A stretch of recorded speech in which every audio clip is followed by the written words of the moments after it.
We fight so hard to be respected and seen just for someone else to assume you're not exactly who you mean. Let me introduce myself. My name is Celia Martinez.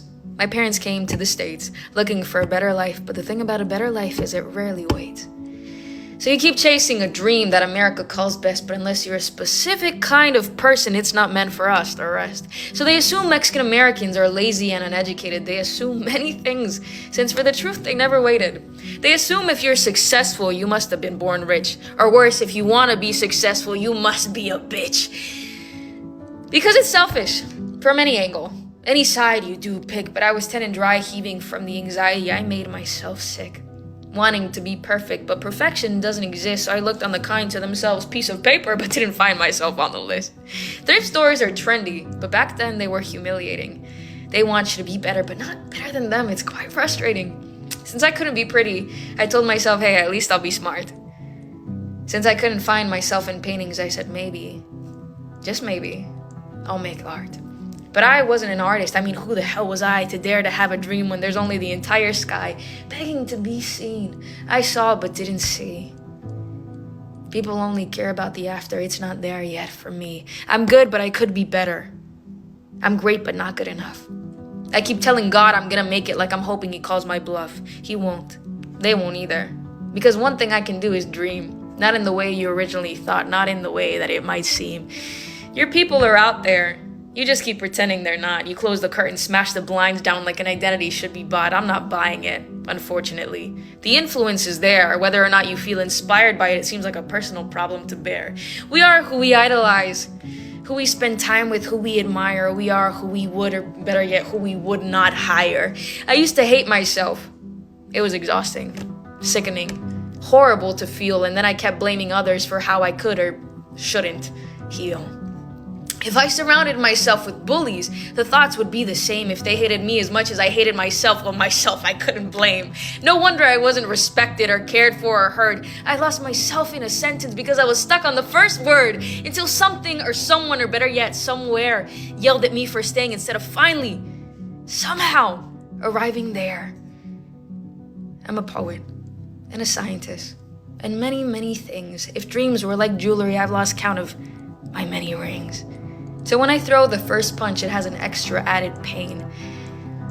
Because all the efforts I made to hate myself ultimately were in vain.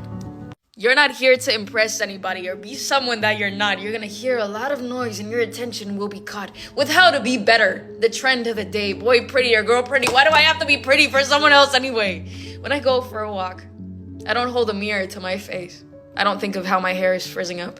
When I visit my favorite place, I don't ask what the trees thought of me or if I was funny or seemed great. I just get mad at myself for how long I let myself wait to be outside. Warm. The sun hitting my face. I don't know where I belong, but right here seems like a pretty good place. When I lay in the garden and my eyes settle for sleep and the birds chirp around me, these are the memories I want to keep. Not how many people admired me, for who they wanted me to be. Because big surprise, honestly, they never really do see how amazing you are already.